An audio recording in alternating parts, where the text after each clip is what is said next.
அனைவருக்கும் வணக்கம். எல்லாம் நல்லா இருக்கீங்களா?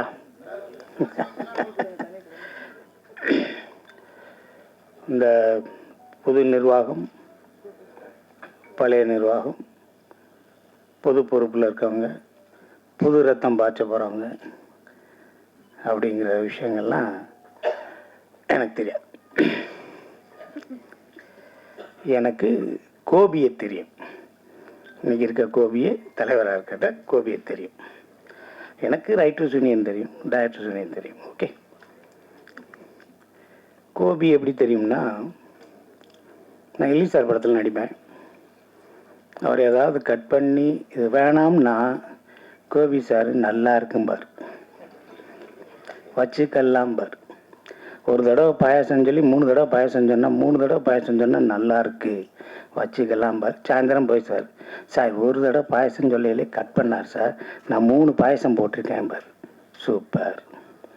இது மனங்கொத்தி பறவையிலேருந்து தேசிங்கிறாலேருந்து இருக்கும்.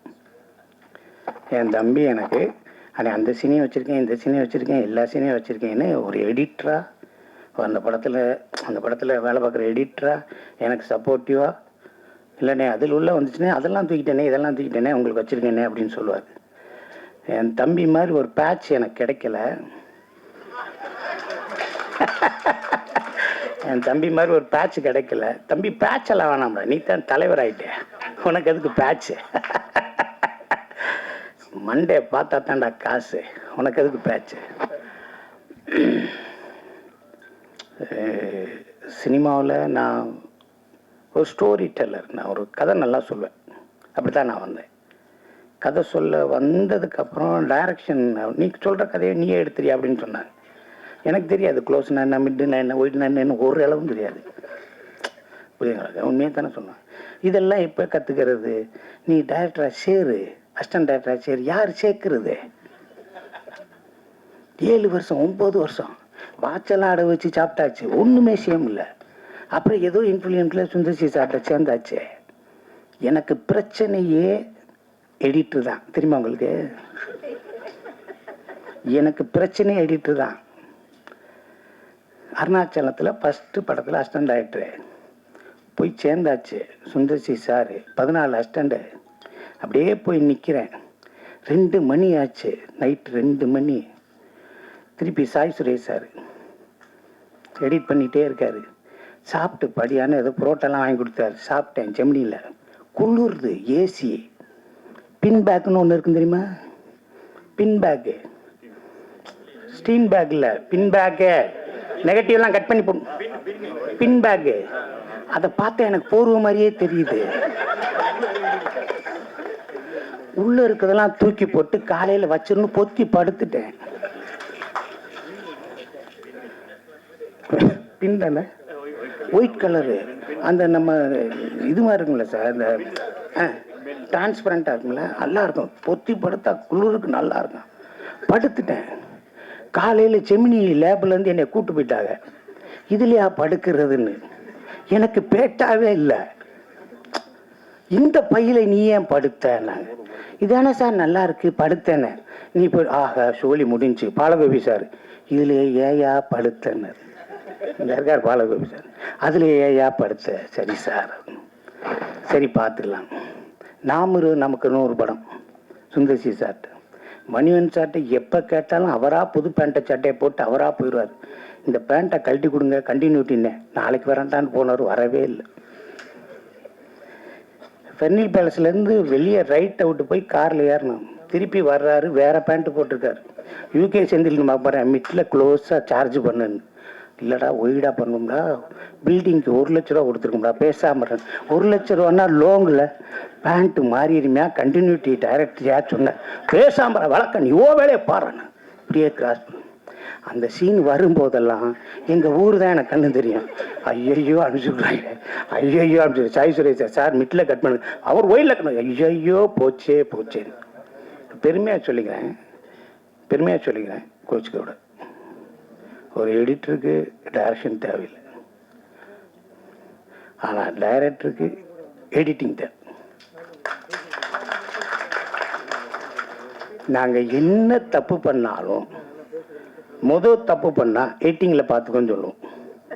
எயிட்டிங்கில் பார்த்துக்கிறோமா, பார்க்கலையா, டப்பிங்கில் பார்த்துக்கலாம். டப்பிங்கில் பார்க்கலையா, ப்ரீ ப்ரொடக்ஷனில் பார்த்துக்கணும். ப்ரீ ப்ரொடக்ஷனில் பார்க்கலையா, ஃபைனலில் பார்த்துக்கணும். அப்போ தான் சொல்லுவோம் அடுத்த படத்தில் பார்த்துக்கலாம். அடுத்த படத்தில் பார்த்து வரவே வராது, அடுத்த படத்தில் வராது. அப்படி கூச்சிக்கிறாதே. கடவுள் புண்ணியத்தில் கேமராவை உருட்டி விளாண்ட பிள்ளையெல்லாம் இருக்குல்ல, என்ன தெளிவா ஓகே மனசை படிக்கிறே பாருங்க. கேமராவை உருட்டி விளாட்றாங்க பிள்ளைய.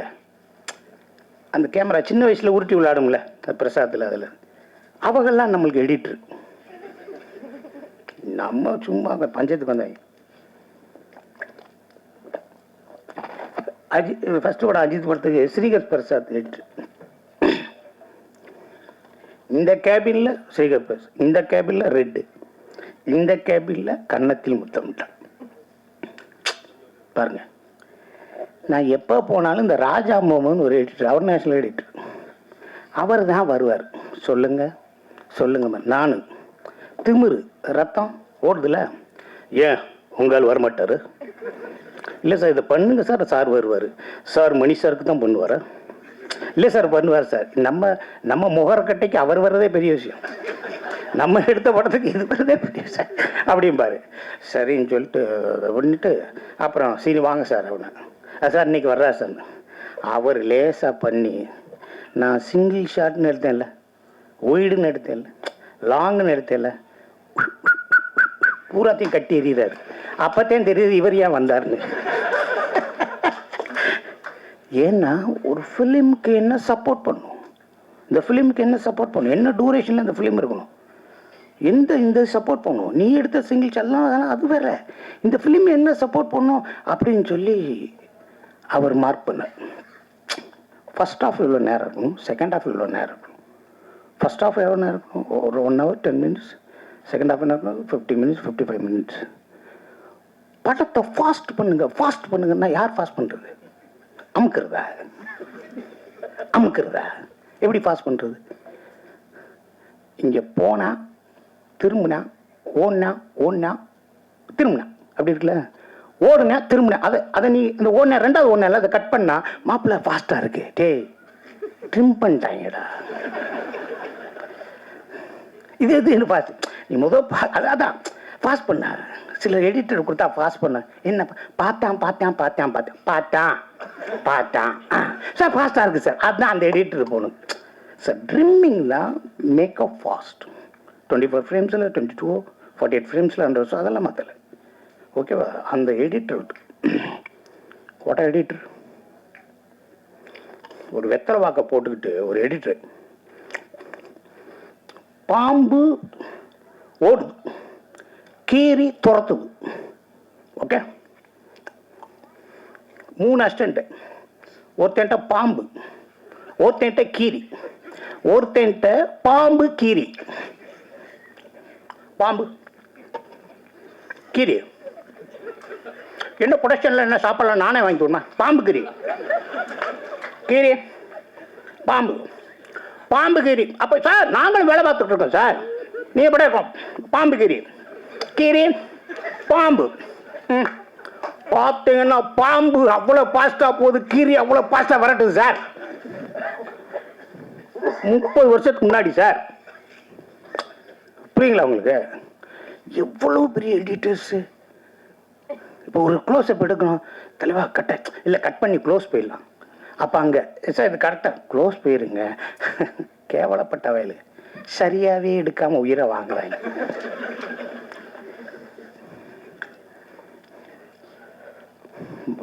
வெற்றிமாறன் சார் சொன்னார், ஹூ இஸ் பாலுமேந்திரா சார்? அவர் one of the editor, not a cameraman. Pune இன்ஸ்டியூட்டில் அவர் கேமரா, அவர் ஒரு மிகப்பெரிய எடிட்டர். எடிட்டிங் என் பேரை போடுங்கன்னாரு சார். நான் தானே எடிட்டரு, நான் தானேயா வெட்டினேன், வேலையை பரியாம்பார். புரியுங்களா உங்களுக்கு? மகேந்திரன் சார் தம் அடிப்பார், வெளியே போயிடுவார், வா பிள்ளைக்கு சிசரிங் நடந்துகிட்ருக்கு, உள்ள சிசரிங் நடந்துட்டு வாயா வாயா வாயான்னு உட்கார வச்சு அந்த முள்ளு மலர்லேருந்து அத்தனை படங்களையும் அவ்வளோ பெரிய விஷயங்களையும் அவர் நம்ம சொல்லிக் கொடுத்துருக்கு. ஒரு எடிட்டிங் சென்ஸ் இல்லாமல் நீங்கள் படமே எடுக்க முடியாது. ஸோ எடிட்டர் த மஸ்ட். நீங்கள் டைரக்ஷன் கற்றுக்கல, ஒரு கேமராமேன் எடுத்து கொடுத்துருவார். ஒரு நல்ல பேப்பரை ஸ்கிரிப்டை எடுத்து கீழே போடுங்க. பேப்பரில் மிட் ஷாட் க்ளோஸ் ஷாட் அப்படின்னு சொல்லி கோடு போடுறீங்களே, அதுதான் எடிட்டிங். அங்கே வந்துட்டார் எடிட்ரு, இது க்ளோஸு எடிட் மிட்னு கோடு போடுறீங்களே, அதுதான் எடிட்டிங். எடுத்து கொடுத்து தெய்வமே என்னை காப்பாத்துன்னு சொல்லி காலில் விழுகிற புதில் இருக்குது. ஸோ இந்த யூனியன், எடிட்டிங் யூனியன், எல்லாரும் புதுசாக வந்தாங்க, எல்லாரும் சிறப்பாக இருந்தாங்க. இன்னைக்கு பெரிய காம்படிட்டிவ் வேர்ல்டு, மிகப்பெரிய காம்படிட்டிவ் ஆர்டிஃபிஷியல் இன்டெலிஜென்ஸ் எல்லாம் நிறைய வந்திருக்கு. இதுக்குள்ளே எல்லாரும் ஒத்துமையாக, தோற்றவங்க ஜெயித்தவங்க அதெல்லாம் பாகுபாடு இல்லை, எல்லாரும் நலம் பெற. அண்ணன் இருக்கார், செல்லுமணி அண்ணன் இருக்கார், நீங்கள் எது வேணாலும் கேளுங்க. அனைவரும் ஒற்றுமையாக மிகச்சிறந்து பணியாற்றி எல்லாரும் எல்லா குடும்பங்களும் சந்தோஷமாக சினிமா துறையை சார்ந்த அனைவருமே நீங்கள் நல்லா இருக்கும்னு ஆண்டவனை வேண்டிக்கிட்டு உங்கள்கிட்ட இருந்து விடைபெற. வாழ்க எடிட்டிவ் யூனியன் சர்வீஸ். தம்பி அடுத்த படத்தில் கூட கேபி இது கோபி கரெக்டாக பார்த்து கட் பண்ணி விட்டு. நன்றி நன்றி. எங்க ஆரம்பிச்சு வந்திருக்கும் அனைத்து பத்திரிகையாளர்களுக்கும் மேடையில் இருக்கும் பெரியவங்களுக்கு எல்லாருக்கும் வணக்கம். ஆக்சுவலி இன்னைக்கு அம்மா ஆர்டிஸ்ட் அசோசியேஷன் நடிகர் சங்கத்தோட executive committee board meeting and election நடந்திருந்தது கேரளாவில். ஸோ அங்கே இருந்த கொச்சியில், அதுக்கப்புறம் ஆஃப்டர்நூன் அங்கே ஒரு அட்டண்டன்ஸ் போட்டு அங்கே ஓட்டிங் எல்லாம் பண்ணி முடிச்சுட்டு ஆஃப்டர்நூன் ஃப்ளைட்டில் இங்கே சென்னையில் வந்தேன். ஸோ இன்னைக்கு இங்கே ரொம்ப மிக முக்கியமான ஒரு ஃபங்க்ஷன் நடக்குது அப்படின்னு பாலா மேனேஜர் அவர் தான் சொன்னேன். லைக் நீங்கள் வாங்க, நல்லா இருக்கும், ஏன்னா நீங்கள் இப்போ ப்ரொடக்ஷன் எல்லாம் ஆரம்பிக்கிற மாதிரி ஐடியா இருக்குது, ஆண்டர்பிரனராக இருக்கிறீங்க அப்படின்றது. என்னோட ஃபீல்டு இப்போது நான் ஒரு பிராண்ட் ஒன்று லான்ச் பண்ணேன், இன்னொரு ஆர்ட் ஸ்டுடியோ 1 year ஆச்சு. ஸோ எங்களுக்கும் போஸ்ட் ப்ரொடக்ஷன்ஸ் ஒர்க் நிறைய இருக்கும். பொட்டிக் கான்செப்ட் தான், பட் இருந்தாலும் டைமுக்கு ஒரு எடிட்டர் கிடைக்கலன்னா எவ்வளோ சிக்கலாக இருக்கும், எவ்வளோ விஷயங்கள் டிலே ஆகும். நம்ம எக்ஸ்பெக்ட் பண்ணுற மாதிரி ஒரு விஷயம் வெளியில் வரலைன்னா அது ஒரு எடிட்டர், நல்ல ஒரு டெக்னீஷியன் கிடைக்கிறதுக்கு ரொம்ப ரொம்ப கஷ்டப்பட்டிருக்கேன். அண்ட் இன்னைக்கு சவுத் இந்தியன் எடிட்டர்ஸ் அசோசியேஷன் புதுசாக சார்ஜ் எடுத்திருக்கிற president, vice president, secretary, executive committee members எல்லாருக்கும் என்னோட வாழ்த்துக்கள். அண்ட் டான் பாஸ்கோ சார் தெரியும், என்னோட அட்வர்டைஸ்மெண்ட் எல்லாம் அவர் தான் எடிட் பண்ணிட்டு இருக்காங்க. ஸோ சார் அப்பப்போ, ஏன்னா ஒரு எடிட்டரோட ஜாப்ன்றது ஒரு கேப்டன் ஆஃப் த ஷிப் அப்படின்னு சொல்லலாம். First captain of the ship director, second captain of the ship அப்படின்னு சொன்னீங்கன்னா எடிட்டர் சொல்லுவேன். ஏன்னா ஒரு நல்ல எடிட்டரோட கையில் ஒரு படம் வந்தாதான் அது ஆடியன்ஸுக்கு புரிகிற மாதிரி எடுத்துகிட்டு வர முடியும். இப்போ நம்ம நிறைய ஷூட்டிங்கில் கூட நிறைய ஃபர்ஸ்ட் சீனு, லாஸ்ட் சீனு, அப்புறம் மிடில் சீனு, அப்புறம் சம்மந்தம் இல்லாத scene A, scene 2, scene B கூட 2A, 2B அந்த மாதிரியெல்லாம் எடுத்துருவோம். அப்போது சம்டைம்ஸ் காஸ்டியூம் சேஞ்ச் பண்ணிவிட்டு டக்குன்னு எடுக்கும்போது கூட சில கண்டினியூட்டிஸ் எல்லாமே மிஸ் ஆகிருக்கும். அதே மாதிரி டைலாக்ஸாக இருக்கட்டும், நம்ம ஸ்பாட்டில் ஒன்று சொல்லியிருக்கோம், ஆனால் டப்பிங் தியேட்டரில் வரும்போது சிலது சிங்காய் பேசுகிறதுக்கு கொஞ்சம் கஷ்டமாக இருக்கும். அந்த டைமில் எடிட்டிங் ரூமில் சவுண்ட் என்ஜினியரும் சீஃப் எடிட்டரும் தான் நம்மளை ரொம்ப ரொம்ப ஹெல்ப் பண்ணுவாங்க. அண்ட் எனக்கு அது எக்ஸ்பீரியன்ஸ் ஆயிருக்கு. நான் இப்போ RK செல்வமணி சாரும் எல்லாரும் சொன்ன மாதிரி ஒரு ஃபிசிக்கலான எக்ஸ்பீரியன்ஸ் கிடைக்கணும்னா அது எடிட்டர்ஸ் ரூம்ல இருந்தாதான் நமக்கு புரியும். ஒரு சினிமாவில் இவ்வளோ டிபார்ட்மெண்ட்ஸ் உழைச்சிருக்கேன், எவ்வளோ கஷ்டமா ஒரு படம் வெளியில வர்றதுக்கு இவ்வளோ விஷயங்கள் இருக்கு அப்படின்றது அப்பதான் புரியும். ஸோ எனக்கும் ஆக்சுவலி இந்த ஸ்க்ரீன் பின்னாடி பிஹைண்ட் த ஸ்க்ரீன் ஒர்க் பண்ணுறதுக்கு ரொம்ப ஆசை. நான் கூடிய சீக்கிரம் ஒரு ஃபிலிம் டெக்னாலஜி கோர்ஸ் படிக்கிறதுக்காக எந்த இடம் நல்லா இருக்கும் அப்படின்னு நான் தேடிட்டு இருக்கேன். அது மட்டும் இல்லை, எனக்கு இங்கே சென்னையில் நான் வரும்போது நான் இப்போ 10 years ஆயிடுச்சு. நிறைய பேசுறதுக்கு அவ்வளோ எக்ஸ்பீரியன்ஸ் ஆன ஆர்டிஸ்ட் கிடையாது. பட் இருந்தாலும் எடிட்டர்ஸ்க்கான ஒரு இன்ஸ்டிடியூட் வந்தால் நல்லா இருக்கும் அப்படின்றத நான் ஃபீல் பண்ணுறேன். ஏன்னா நிறைய இப்போ ஃபாரின் டெக்னாலஜி நிறைய இன்ஃப்ளூயன்ஸ் ஆகிட்டே இருக்கு. And AI and digital tool நிறைய இன்ஃப்ளூயன்ஸ் ஆகிட்டு இருக்கு. அப்போ நிறைய பேருக்கு இந்த டெக்னாலஜி சில பேருக்கு old people, like old generation people எல்லாருமே இன்னும் அப்கிரேட் ஆகாமல் இருக்காங்க. ஸோ அவங்களுக்கு இந்த நியூ டெக்னாலஜி தெரியப்படுத்துறதுக்காக ஒரு எடிட்டர்ஸ் இன்ஸ்டியூட்டோ இல்லை ஒரு AVM மாதிரி முன்னாடி இருந்த மாதிரி ஏதாவது ஒரு ஸ்டூடியோ, ஆல் பேக்கேஜில் ஸ்டூடியோ வந்தால் நல்லாயிருக்கும் அப்படின்றது நான் ரொம்ப நாளாக யோசிச்சிருக்கேன். பட் அதுக்கான இது எனக்கு தெரியல, அது இது இந்த மேடையில சொல்றதுக்கான ரைட்டு மொமெண்டா அப்படின்னு சொல்லலை. பட் எனக்கு ஃபீல் ஆயிருக்கு எல்லா டெக்னீஷியன்ஸும் ஒரே இடத்துல இருக்கிற மாதிரி, எடிட்டர், போஸ்ட் ப்ரொடக்ஷன், டப்பிங், எல்லா டிபார்ட்மெண்ட்ஸில் இருக்கிற டெக்னீஷியன்ஸுக்கு மட்டும் ஒரு இன்ஸ்டிடியூஷன், ஒரு லேர்னிங் இன்ஸ்டிடியூஷன் வந்தால் நல்லா இருக்கும் அப்படின்னு நான் ஃபீல் பண்ணியிருக்கேன். அண்ட் என்னோட எக்ஸ்பீரியன்ஸ் நான் சொல்லிட்டேன். ஸோ இன்னைக்கு வந்து இங்கே வின் பண்ண எல்லா டிபார்ட்மெண்ட்ல இருக்கிற எல்லா நிர்வாகிகளுக்கும் என்னோட வாழ்த்துக்கள். அண்ட் என்கிட்ட வந்து ரீசெண்டாக ஆதார் படம் நான் பண்ணிட்டு இருக்கும்போது ராம்நாத் சார் சொன்னாங்க, இனியா உங்கள்கிட்ட நான் ஒரு டைரக்டரை எதிர்பார்க்குறேன், நீங்கள் ஒரு 10 வருஷம் கழிச்சு நீங்கள் ஒரு படம் டைரக்ட் பண்ணுவீங்க அப்படின்னு வாழ்த்திருக்காங்க. எனக்கு தெரியல அவர் என்னோட உள்ள வந்து என்ன பார்த்துருக்காங்க, என்ன திறமை பார்த்துருக்காங்கன்னு தெரியல. பட் சாரோட வேர்ட்ஸ் வந்து கோல்டன் வேர்ட்ஸ் ஆகட்டும் அப்படின்னு நான் ப்ரே பண்ணிக்கிறேன். அண்ட் இன்னைக்கு இங்கே வின் பண்ண எல்லாருக்கும் வாழ்த்துக்கள். Thank you so much. நீங்கள் பேசி 9:10 ஆயிடுச்சு. ஒரு குடும்ப விழா போல் நடந்துக்கிட்டு இருக்கக்கூடிய இந்த புதிய நிர்வாகிகளுடைய பதவியேற்பு அல்லது பொன்விழா இந்த நிகழ்ச்சியில் மிக கலகலப்பாக இருந்தது. ஒரு இசை வெளியீட்டு விழா கூட இந்த அளவுக்கு என்டர்டெய்னிங்காக இருந்திருக்காது. அந்த அளவுக்கு மேடையில் பேசி அத்தனை பேரும் சுவாரஸ்யமாக பேசிட்டு உட்கார்ந்துருக்காங்க. இது ஒரு சங்க விழாவாக இருந்தாலும் எதற்காக எடிட்டரை பற்றி, எடிட்டிங் பற்றி பேசிக்கிட்டே இருக்காங்க அப்படின்னா, எனக்கு தெரிஞ்சு இதற்கு முன்னால் அப்படி ஒரு வாய்ப்பு மேடையில் அமையவும் இல்லை, இனிமேலும் அமையுமான்னு தெரியலை. அதனால் ஒவ்வொரு இயக்குநர்களும் தங்களோட எடிட்டரோட தனக்கு நடந்த நிகழ்வுகளை சொல்லிக்கிட்டே இருக்காங்க. ஒரு இயக்குனருக்கு நிறைய எல்லாரும் சொன்னது தான். அது என்ன சொல்கிறாங்க, எல்லாருமே வந்து ஒரு இயக்குனருக்கு எடிட்டிங் சென்ஸ் வேணும் அப்படின்றது அது மறுக்க முடியாத உண்மைதான். எடிட்டிங் சென்ஸ் மட்டும் இல்லை, எல்லா சென்ஸும் வேணும். மியூசிக் சென்ஸ் வேணும், ஃபோட்டோகிராஃபி சென்ஸ் வேணும், எல்லாமே வேணும். ஒரு லொக்கேஷனை செலக்ட் பண்ணுறது வேணும், ஆக்ஷன் சீக்வன்ஸ் எப்படி எடுக்கணுன்றது எல்லா சென்ஸும் வேணும். ஆனால் ஒரு எடிட்டருக்கு, ஒரு டைரக்டருக்கான சென்ஸ் ரொம்ப முக்கியம். அதுதான் ரொம்ப முக்கியமானது.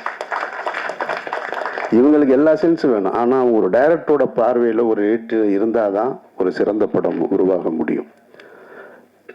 ஒரு திரைப்படத்தை ஒரு இயக்குனர் என்ன கற்பனையில் எவ்வளோ செலவு பண்ணி சிறந்த படத்தை எடுக்கிறேன்னு காலரை தூக்கி விட்டுக்கிட்டு ஷூட்டிங் ஸ்பாட்டில் இருந்துட்டு ஒரு படத்தை எடுத்துகிட்டு வந்தாலும் அந்த படம் தேருமா தேராதன்னு முதல்ல கண்டுபிடிக்கிறது எடிட்டர் தான். எடிட்டிங் ரூம் போனவுடனே அவர் தெரிஞ்சிடும். ஆனால் பல எடிட்டர்கள் அதை சொல்கிறதில்ல. அதுதான் பிரச்சனை.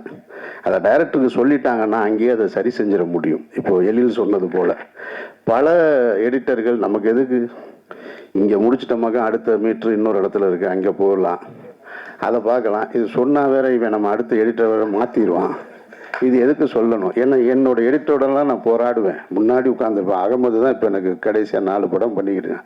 ஐயோ ஏதாவது வாயை திறந்து பேசியா நல்லா இவ்வளோதான். உண்மையிலே சொல்கிறேன். நான் மானிட்டருக்கு பக்கத்தில் வேற உட்காந்துருப்பேன். பின்ன உனக்கு அது பிடிச்சிருக்கா ஏதாவது சொல்லியா, நல்லா தான் சார் இருக்கு அப்படின்னு. நல்லா இருக்குன்னு சொல்லியா, நல்லா தான் இருக்குன்ற அப்படின்னா, இருக்கு சார் நான் பார்த்துட்டு சொல்கிறேனேம்மா, இவ்வளோ நேரம் நீ தானே பார்த்த இதை அப்படின்னா, முழுசாக பார்த்துட்டு சொல்கிறேன் சார். முழுசாக பார்த்துட்டு ஆடியன்ஸ் தான் சொல்லணும், நீ முதல்லையே சொல்லணும் அப்படின்னு. உண்மையிலேயே ஒரு ஒரு இயக்குனர் வந்து தன்னுடைய காதலியை பார்ப்பது, தனி அறையில் உட்காந்து காதலி கூட எவ்வளோ சந்தோஷமாக இருக்க முடியுமோ அந்த சந்தோஷம் எடிட்டிங் ரூமில் தான் கிடைக்கும் ஒரு டைரக்டர். நான் அதை உணர்ந்திருக்கேன். இப்போ நான் என்னோட ஃப்ரெண்டு டைரக்டர்ஸு, இன்னும் அசிஸ்டன்ட் டைரக்டர்ஸ் எல்லாருக்குமே ஒரு பெரிய விவாதம் நடக்கும். ஒரு பவுண்டட் ஸ்கிரிப்ட் இருந்தால் நல்ல படத்தை எடுத்துடலாம், ஒரு நல்ல கதை இருந்தால் நல்ல படத்தை எடுத்துடலாம் அப்படின்லாம் சொல்லுவாங்க. ஆனால் ஒரு படம் உருவாவது எடிட்டிங் ரூமில் தான்னு நான் நம்புகிறேன். என் படங்கள் அப்படி தான் உருவாக்குறேன் நான். ஒரு பவுண்டட் ஸ்கிரிப்ட் இருந்தால் மட்டும் நல்ல படம் உருவாயிடாது. ஒரு எடிட்டிங் ரூமில் தான் ஒரு நல்ல படம் உருவாகுது. 13 வெர்ஷன் பண்ணேன் நான் பருத்தி வீரன். 13 வெர்ஷன் பண்ணி ஒரு வெர்ஷனை ஃபைனல் பண்ணேன். அப்போ ஒரு எடிட்டரோட உழைப்பு கூடவே இருந்து பண்ணுற அந்த உழைப்பு இருக்கு இல்லையா. பல நேரங்களில் அதாவது ஷூட்டிங் ஸ்பாட்டில் அசிஸ்டன்ட் டைரக்டர் திட்டு வாங்குவாங்க. ஷூட்டிங் முடிஞ்சதுக்கப்புறம் அதிக சண்டை வர்றது எடிட்டரோட தான். அப்படி தான் நடக்கும். ஆனால் அதை தாண்டி படத்துக்கு தான் உண்மையாக இருக்கணும். நீங்கள் டைரக்டருக்கு உண்மையாக இருக்கிறதோ அது தேவையில்லை. அந்த படத்துக்கு எடுத்துகிட்டு வந்த படத்துக்கு உண்மையாக இருக்கணுன்றது தான் என்னுடைய கருத்து. அதே மாதிரி எனக்கு தெரிஞ்சு ஒரு படம், அந்த படம் ஒரு புது முகத்தை வச்சு எடுத்தாங்க. அந்த படத்தை எடுத்துகிட்டு ஒரு 2 ஷெட்யூல் முடிச்சுட்டு வந்த உடனே எடிட்ரு படம் பார்த்துட்டு, அந்த எடிட்டர் இங்கே இருக்கார், இந்த அரங்கத்தில் இருக்கார். அவர் பார்த்துட்டு சொல்லிட்டாரு, சார் இது தேராது சார் இது அப்படின்ட்டு. அவர் என்ன பண்ணிட்டாரு, ஆனால் அது தேர்ற படம் தான், இவர் முடிவு பண்ணிட்டார் அது தேராதுன்னு சொல்லிட்டு அந்த படத்தை பாதியிலேருந்தே விலகிட்டார். நான் என்ன நினைக்கிறேன்னா, அப்படி ஒரு இளையராஜா இந்த படம் தேராதுன்னு நினச்சிருந்தா ஒரு முதல் மரியாதை வந்திருக்காரு. பஞ்சு சார் அப்படி நினச்சிருந்தாருன்னா அபூர்வஸ் அவர்களை திரும்ப ரீஷூட் பண்ணி எடுத்திருக்க மாட்டாங்க. ஒரு பாஷாவாக உருவாயிருக்காது. அப்போ படம் தேருதா தேரலன்றது இல்லை, நீங்க அதை தேத்த வேண்டிய பொறுப்பு இருக்கு. நல்லா எடுத்துட்டு டைரக்டரே நல்லா எடுத்துட்டு வந்துட்டா அப்புறம் நீங்க எதுக்கு? அதனால சுமாரான படத்தையும் சூப்பரா படம் பண்ணி கொடுக்க வேண்டிய பொறுப்பு எடிட்டருக்கு இருக்குன்னு நான் நினைக்கிறேன். நான் அப்போ அந்த எடிட்டர் இந்த அரங்கத்தில் இருக்காரு, அவர் தன்னுடைய தவறை திருத்திக்கணும். உங்களுடைய எஃபர்ட் எவ்வளவு இருக்கோ அதை போடுங்க, அதை போட்டு அதை சிறப்பாக கொண்டு வந்து கொடுங்க. அதுதான் ஒரு எடிட்டர் ஒரு படத்துக்கு செய்ய வேண்டிய பங்களிப்பாக நான் பார்க்குறேன். மற்றபடி சங்க விழா இது, இந்த சங்கத்தை பற்றி நிறைய சொல்லிட்டாங்க, நிறைய பிரச்சனைகள் இருக்குன்னு போஸ் வெங்கட் சொன்னார் எல்லாரும். இந்த சங்கங்களில் இருக்கிற பிரச்சனை என்னென்னா, இந்த நிர்வாகம் சரியில்லை. அதை முதல்ல தொடங்கும் போது எப்படி தொடங்குவாங்கன்னா, இந்த நிர்வாகி சரியில்லை சார், அப்படி தப்பு பண்ணுறாரு சார், இப்படி தப்பு பண்ணுறாரு சார், சங்கத்தை காப்பாற்ற வேண்டிய பொறுப்பு இருக்குது சார், உறுப்பினர்கள்லாம் கஷ்டப்படுறாங்க சார், இதெல்லாம் சொல்லி ஏற்றி விடுவான் ஒரு 10 பேர். அவனுக்கு வேற வேலையே இருக்காது. அவன் என்ன பண்ணுவான்னா, அவன் யார் லைம் லைட்டில் முன்னாடி இருக்கிறாங்களோ அவங்கள கூப்பிட்டு வந்து சொல்லுவான். அப்படி தான் எங்களெல்லாம் இழுத்து கொண்டு வந்து விட்டாங்க. அந்த செந்தில் படம் ஒரு படத்தில் காமெடி, ஒரு பிள்ளையை காப்பாற்றுவார் ஒரு படம், பழைய படம், அது என்ன படம்னு எனக்கு நினைவு இல்லை. எல்லாரும் நின்று வேடிக்கை பார்த்துக்கிடுவாங்க, கிணத்துக்குள்ள புள்ள விழுந்துரும். செந்தில் மட்டும் கடைசியில் கூச்சி காப்பாற்றுவார், எல்லாரும் கை கொடுப்பாங்க. அதெல்லாம் சரி, என்னை யாரா தள்ளி விட்டதுன்னு கேட்பார். அந்த மாதிரி என்னையெல்லாம் சங்கத்துக்குள்ள அப்படிதான் தள்ளி விட்டாங்க. செல்வமணி என்ன பண்றாருன்னு தெரியுமா, அவர் என்ன இப்படி இருக்காருன்னு தெரியும், அவர் பாவம். நான் உடனே இவரை எதுக்குறதுக்கு ஏதோ குருச்சேத்திர போர் மாதிரி இறங்கி வந்து நின்று, அன்னைக்கு பார்த்தீங்கன்னா குமுதம் ஆனந்தவுடன் எல்லா தலைமையும் பாரதி ராஜாவை எதிர்த்து நிற்கும் அமீர் அப்படின்னு. இவர்கிட்ட போய் அவன் பாரதி ராஜா இடத்த பிடிக்க ஆசைப்படுறாங்க அப்படின்னு. பாரதி ராஜா இடத்த பிடிக்கிறதுக்கு ஆசைப்பட்டுனா முடிக்கவே முடியாது. ஏன்னா அப்படி ஒரு படைப்புகளை பண்ணி வச்சுட்டு போயிருக்காரு. சங்கத்தில் பிடிச்சி நான் என்ன செய்ய? இப்படி எத்தையாவது ஒரு கொம்பு செய்ய விட்டு கொண்டு வந்து விட்டுட்டு போயிட்டான்.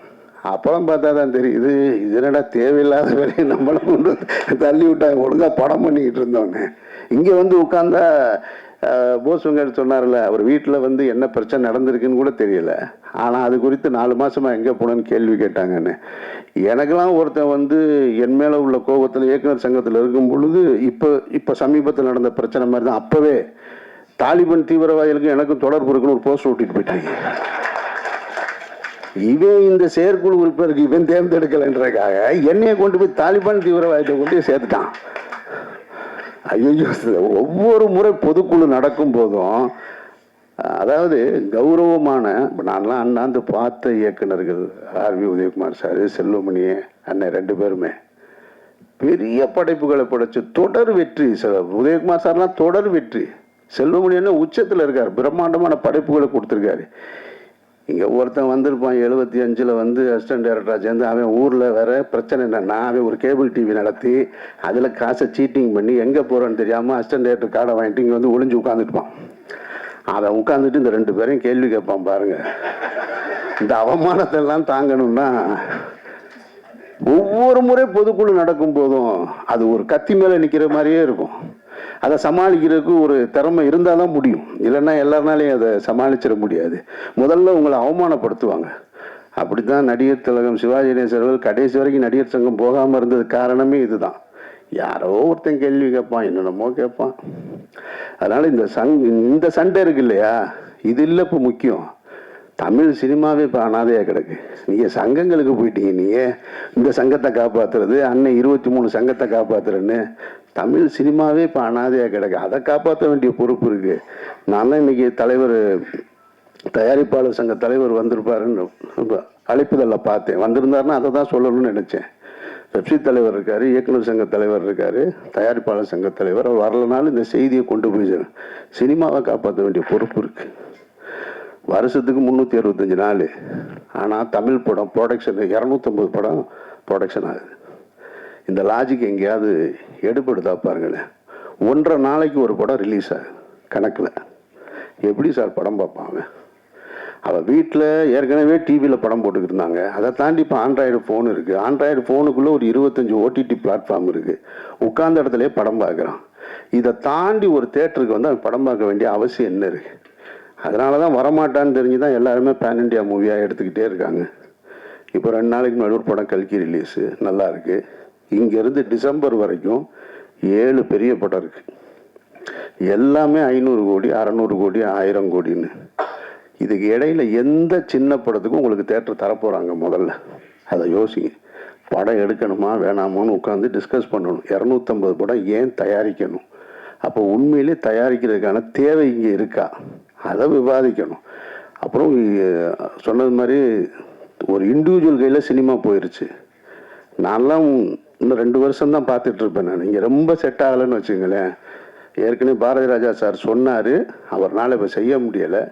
நான் போய் செஞ்சிருவேன். மதுரையில் உட்காந்து அங்கேயே படம் எடுத்து அங்கேயே ஆட்களை வச்சு எடுத்துக்கிட்டு நான் இதை இங்கே உங்ககிட்ட பெப்சி தலைவர் வச்சுக்கிட்டே தான் சொல்கிறேன். சரி பண்ண முடியலாம், ஒன்றும் பண்ண முடியாது. ஏன்னா நான் எவ்வளவு செலவு பண்ணி ஒரு படம் எடுத்துகிட்டு வந்தாலும் தேட்டர் கிடையாதுங்க. தேட்டரில் ரெகுலர் ஷோ கொடுக்கல. ஒரு காலகட்டத்தில் 7-8 தேட்டருக்கு நம்ம படம் ரிலீஸ் ஆகுதுன்னா, மதுரைனா இந்த தேட்டரு சினிப்பிரியா சிந்தாமணி இப்படின்னு ரிலீஸ் ஆகும். சனி ஞாயிறுனா மற்ற நாட்களில் 3 ஷோ, சனி ஞாயிறு 4 ஷோன்றது சின்ன பிள்ளை கூட தெரியும். இப்போ எந்த தேட்டரில் எந்த படம் எப்போ ஓடுதுன்னு தெரில, எந்த ஷோ கொடுக்குறாங்கன்னு தெரியலை. தெரியாமல் எப்படி படம் பார்க்க முடியும்? ஒருத்தன் காலையில் படம் பார்க்கணுன்னு ஆசைப்பட்டிருப்பான், இல்லை மதியம் படம் பார்க்கணுன்னு ஆசைப்பட்டிருப்பான். 7:30 மணி ஷோ ஒன்று தாங்க இருக்குன்றாங்க ஒரு தேட்டரில். ஸோ அப்போ ரெகுலர் ஷோஸே படங்களுக்கு கிடைக்கிறது இல்லை. நீங்கள் கோடிகளை கொட்டி எடுக்கிற படங்களுக்கு ரெகுலர் ஷோஸ் கிடைக்காம அந்த படம் எடுத்தான்னா எடுக்கிறேன்னா என்ன? அதுக்கு அந்த காசை வச்சுருந்தா இப்போ நான் ஒரு 8 கோடி ரூபாய்க்கு ஒரு படம் எடுத்திருக்கேன். பேசாமல் அந்த காசை வச்சுக்கிட்டு புதுசாக கார் வாங்கிட்டு சந்தோஷமாக ஊர் பூரா சுற்றிக்கிட்டே எடுத்துடலாம். இது எதுக்கு? இப்போ ரிலீஸுக்கு 1 கோடி ரூபாய் வேணும். ஒரு படத்தை நீங்கள் திரும்ப தேட்டருக்கு கொண்டு வந்து ஒரு படத்தை எடுத்து முடிச்சுட்டா ரிலீஸுக்கு கியூபுக்கு பணம் கட்டி, கியூப்லாம் அண்ணனுக்கு தெரியும். முதல்ல அவங்க தொடங்கும் போது எப்படி நம்ம ஆஃபீஸில் வந்து நின்று அப்படியா ஒரு 2 கொடுங்களேன், 3 கொடுங்களேன், 4 பிரிண்ட் கொடுங்களேன். நீங்கள் 50 அப்போல்லாம் 65 பிரிண்ட் 70 பிரிண்ட் போட்டுக்கிற ஃபிலிமில் நீங்கள் ஒரு 5 மட்டும் கியூப் கொடுங்களேன்னு கேட்டுக்கிருந்தவங்க இன்றைக்கி மோனோபோலி ஆகி உட்காந்துருக்காங்க. அவங்கள போய் கேள்வி கேட்கணுன்னா கேள்வி கேட்க முடியாது. 2 வாரம் 3 வாரத்துக்கு மொத்தமாகவே நீங்கள் பணம் கட்டிடணும். ப்ரொடியூசர்ஸ் எல்லாமே போய் இப்போ கியூப் முதலாளி ஆகிட்டாங்க. நான் பெப்சி தலைவராக இருக்கும்பொழுது இதே மாதிரி ஒரு பிரச்சனை நடந்துச்சு. இதே எப்படி என்கிட்ட வாய்ப்பு கேட்டு வந்தாங்களோ கியூபு, அதே கியூபுக்கிட்ட நான் திரும்ப போகும்போது, நான் பெப்சி தலைவராக இருக்கும்போது போகும்போது, நீங்கள் வெயிட் பண்ணுங்கள் வெளியில் அப்படின்னா ரொம்ப கடுமையான வார்த்தைகளை பயன்படுத்திட்டு தான் சொன்னேன். நான் இந்த மோனோபோலி சிஸ்டம்லாம் இங்கே வச்சுக்கக்கூடாது, நீங்கள் ரொம்ப பிரச்சனை பண்ணீங்க, இந்த ஆஃபீஸே இருக்காது அப்படின்னு சொல்லிட்டு இன்றைக்கி அப்படி ஒவ்வொரு தனித்தனி முதலாளிகளாக அவங்க கையில் சினிமா மாட்டியிருக்கு. அதிலிருந்து சினிமாவை காப்பாற்றணும். சினிமாவை காப்பாற்றினா தான் எடிட்டர் உங்களுக்கு வேலை. அதில் தான் நீங்கள் 2 பிரிவாக இருக்கீங்க. அதில் தான் ஒவ்வொரு சங்கங்கள்லேயும் 2 பிரிவாக இருக்கீங்க. முதல்ல சினிமா இருந்தால் தானே நம்ம இருக்க முடியும். அப்போ சினிமாவை காப்பாற்ற வேண்டிய பொறுப்பு இருக்குது. சினிமா கொஞ்சம் கொஞ்சமாக மாறி மாறி மாறி மாறி அடுத்த தளத்துக்கு போயிருக்கு. அதனால் இது ஒரு பெரிய டிஸ்கஷன் தேவைப்படுது. அதில் நடப்பில் படம் தயாரித்து கொண்டிருக்கக்கூடிய இயக்குநர்கள், ப்ரொடியூசர்ஸ்னு ஒரு காலத்தில் தனியாக இருந்தாங்க. இப்போ ப்ரொடியூசர்ஸ்னு எங்கே இருக்காங்க? 10 ஹீரோ இருந்தால் 10 ஹீரோவும் ப்ரொடியூசரு, 10 டைரக்டர் இருந்தால் 10 டைரக்டரும் ப்ரொடியூசரு. அப்போ இவங்க தான் இப்போ படத்தை உருவாக்குறாங்க. அப்போ இவங்களோட உட்காந்து இந்த சினிமாவை எப்படி எடுக்கிறது, இது உண்மையிலே மார்க்கெட்டிங் இருக்கா? ஓடிடின்னு சொல்லிக்கிட்டே இருந்தாங்க. இப்போ ஓடிடியில் எந்த படம் வாங்குறது இல்லை. நீ தேட்டருக்கு போயிட்டு வான்ட்டான். தேட்டருக்கு வந்தால் இங்கே ஸ்க்ரீன் கிடையாது. அப்போ இன்னும் ஒரு 1 கோடி ரூபா செலவு பண்ணணும். 1 கோடி ரூபா செலவு பண்ணுறதுக்கு பணம் ரிட்டர்ன் வருமானா உறுதியாக தெரியலை. சரி, தேட்டருக்கு போன எல்லா படத்தையும் ஓடிடியில் வாங்குறாங்களான்னா அதுவும் கிடையாது. அப்போ இதை உட்கார்ந்து நீங்கள் வரைமுறைப்படுத்த வேண்டிய மிகப்பெரிய பொறுப்பு அத்தனை பேருக்கு இருக்குது. அதனால் இதில் புதுசாக தேர்ந்தெடுக்கப்பட்டவங்க, பழைய நிர்வாகிகள் அதெல்லாம் தாண்டி ஒட்டுமொத்த சங்கங்களும் சேர்ந்து சினிமாவை காப்பாற்ற வேண்டிய பொறுப்பு இருக்குது. அந்த பொறுப்பை இந்த நிகழ்ச்சியின் மூலமாக எல்லோருக்கும் அது செய்தியாக போய் சேர்ந்து அடுத்த கட்டத்தை நோக்கி நகரணும். அதை இயக்குனர் சங்க தலைவர்கிட்டையும் பெப்சி தலைவர்கிட்டையும் இங்கே வராமல் இருக்கக்கூடிய தயாரிப்பாளர் சங்க தலைவர்கிட்டையும் கோரிக்கையாக வச்சு விடைபெறுகிறேன். இந்த விழாவில் கலந்துக்கிறதுக்கு எனக்கு வாய்ப்பளித்ததற்கு நன்றி.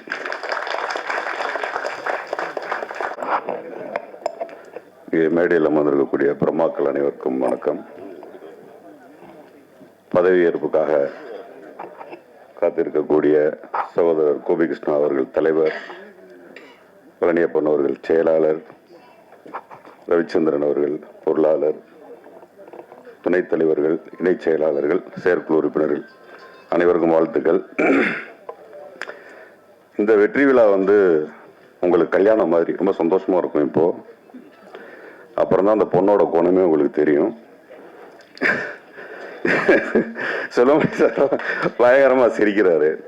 சார் உங்களுக்கு கோயில் கட்டி கும்பிடணும் சார், உங்களுக்கு கோயில் கட்டி கும்பிடணும். ஏன்னா உங்க யூனியன் பிரச்சனை இல்லாம எங்க யூனியன் பிரச்சனையை சால்வ் பண்ணிட்டு இருக்கீங்க. உங்களுக்கு கோயில் கட்டி கும்பிடணும். எங்களால எங்க யூனியனையும் சமாளிக்க முடியல. எல்லாரும் எடிட்டர்ஸ் பத்தி சொல்லிட்டு இருக்காங்க. அதை நான் கடைசியா சொல்றேன். நான் கத்துக்குட்டி 2 படம் தான் பண்ணியிருக்கேன். இதை முதல்ல சொல்லிடுறேன். நிறைய யூனியன் பத்தி தான் சொல்லணும்னு ஆசைப்படுறேன்.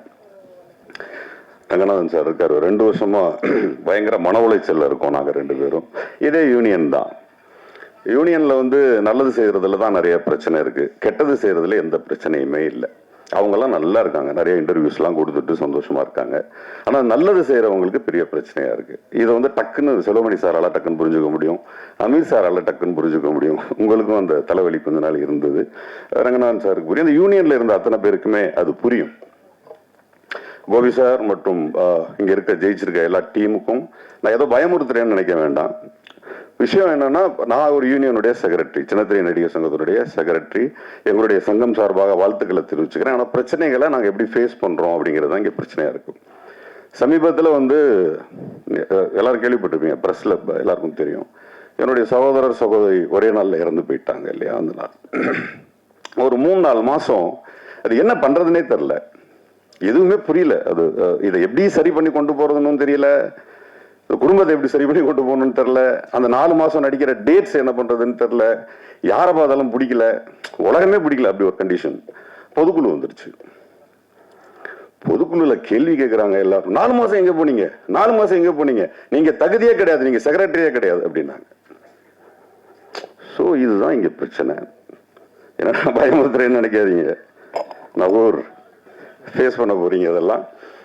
ஆனா அதையும் மீறி யாரு பேசுறதையும் கேட்காம நீங்க உழைக்க போறீங்கல்ல, இதுதான் கடைசியா நிற்கும். இந்த தலைவருக்கும் சரி, செக்ரட்டரிக்கும் சரி, இந்த மாதிரியான நிறைய பிரச்சனைகளை நீங்க ஃபேஸ் பண்ண போறீங்க. உங்க மேல நிறைய தூற்றுவார்கள், நிறைய உங்களை பயங்கரமா அவமானப்படுத்துவார்கள். இன்னும் சொல்ல போனா, இப்ப சமீபத்தில் யூடியூப்ல நான் பயங்கர ஃபேமஸ். என்னை பத்தி பேசிட்டே இருக்காங்க முன்னாள் தலைவர்கள். என்ன பத்தி பேசுறதுக்கு என்ன இருக்கு? நாங்க வேலை செஞ்சுட்டு இருக்கோம். கீழே 2000 பேர் இருக்காங்க, ஒருத்தவங்க 2 பேர் கிடையாது. அவ்வளவு ஓட்டு போட்டு ஜெயிக்க வச்சிருக்க. எதுக்கு ஜெயிக்க வச்சாங்க? நீங்க சரியில்லைன்றதுனால ஜெயிக்க வச்சாங்க, அதானே உண்மை. இல்ல பெட்டரா பண்ணுவீங்கிறதுக்காக ஜெயிக்க வச்சிருப்பாங்க. யூனியன்ல இருக்க அத்தனை பேருக்கும் அது மட்டும்தான் நடந்திருக்கும். மற்றபடி பர்சனலா இதுல எதுவுமே கிடையாது. எல்லாருமே பிஸி. இப்போ ஆரியுதயகுமார் சார்லாம் பயங்கர பிஸி. இப்போ ஆக்டர் என்ன பண்ணுவாரு? இப்போ தலைவர் நீங்க இல்ல, தலைவர் நீங்க இல்லைன்னா எங்க இருந்தாலும் வேலை தானே செய்ய போறோம். ஆனா அந்த தூற்றுதல் உங்க மேல இருந்துகிட்டே இருக்கும். இது வரைக்கும் யாரும் சங்கத்தை பத்தி இது பேசியிருக்க மாட்டாங்கன்னு நினைக்கிறேன். எடிட்டர்ஸ் பத்தி தான் பேசியிருப்பாங்க. ஸோ இதை நான் உங்களுக்கு சொல்லணும்னு ஆசைப்பட்டேன்.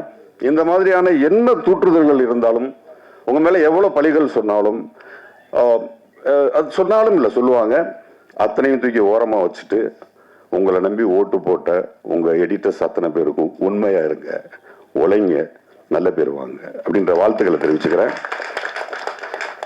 நிறைய படங்கள் பண்ண ஜாம்பவான்கள் எடிட்டர்ஸ் பத்தி சொன்னாங்க. நான் 2-3 வார்த்தை. ஃபர்ஸ்ட் படம் பெரிய சிக்கல் எனக்கு.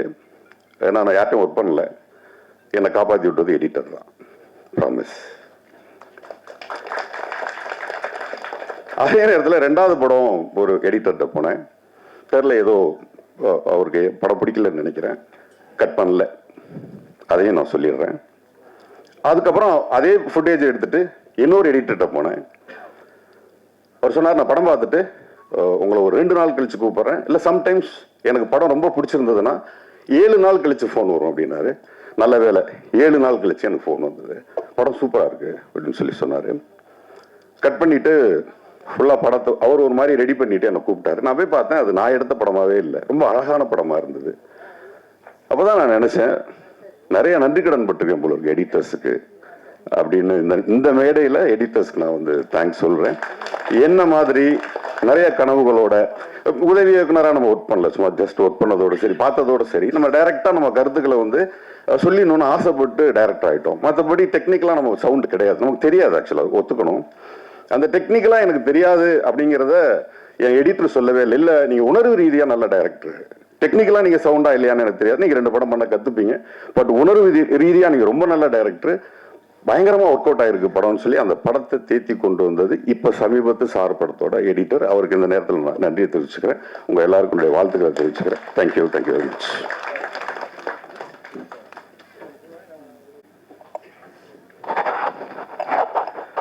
அனைவருக்கும் மாலை வணக்கம். மேடையில் அமர்ந்திருக்கும் அத்தனை பெரியவர்களுக்கும், செல்லுமணி சார், உதயகுமார் சார், அமீர் அவர்கள், இனியா நண்பர்கள், புலி,